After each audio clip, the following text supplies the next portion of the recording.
আজকে আমি দুপুরে বানিয়েছি চিকেন রোস্টের মতো বানাতে চেয়েছিলাম, কিন্তু পরে এটা কোরমার মতো হয়ে গেছে। আর বানিয়েছি সুইট অ্যান্ড সাওয়ার প্রন, একটু টক টক মিষ্টি মিষ্টি, অনেক খেতে ইচ্ছা হচ্ছিল। আর লাস্ট যে আইটেমটা ছিল সেটা হচ্ছে ডিমের কোরমা। অনেক দিন ধরেই আমার পোলাও, রোস্ট এরকম রিচ ফুড খাওয়ার অনেক ইচ্ছে হচ্ছিলো, তো ভাবলাম আজকে বানিয়ে ফেলি। তো খাওয়ার কোনো ভিডিও করি নাই, তো খাওয়া শেষ হয়ে গেছে দুপুরের। তো লাস্টে এগুলো সব ক্লিন করলাম, টেবিলটা ক্লিন করলাম।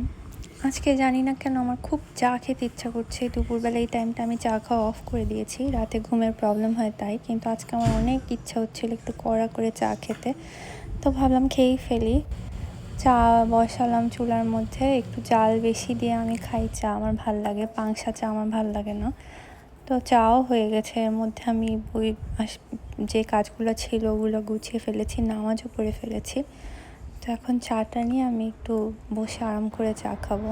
আজকের দিনটা ভালো ছিল, রোদ ছিল, খুব বেশি গরম ছিল না, আর অনেক বাতাস বাইরে, জানলা খুলে রাখা যাচ্ছিল না। এই সময়টা আমার বারান্দায় এসে দাঁড়াতে অনেক ভালো লাগে। সূর্য এরকম একদিকে চলে যায়, পশ্চিমের দিকে চলে যায় দুবার আগ মুহূর্তে, রোদ পড়ে এরকম। বেশি বাতাস হলে এতে এরকম টুনটুন শব্দ করে জোরে জোরে, শুনতে আমার অনেক ভালো লাগে। আমার চাও রেডি, আমি এখন চাটা নিয়ে রুমে চলে আসছি। একটা বই পড়ছি, জানি না এটা আমি কবে শেষ করতে পারবো, সময়ের জন্য প্রতিদিন ধরতেও পারি না। তো আমি এখন চা খাবো আর এই বইটা পড়বো। Thanks for watching.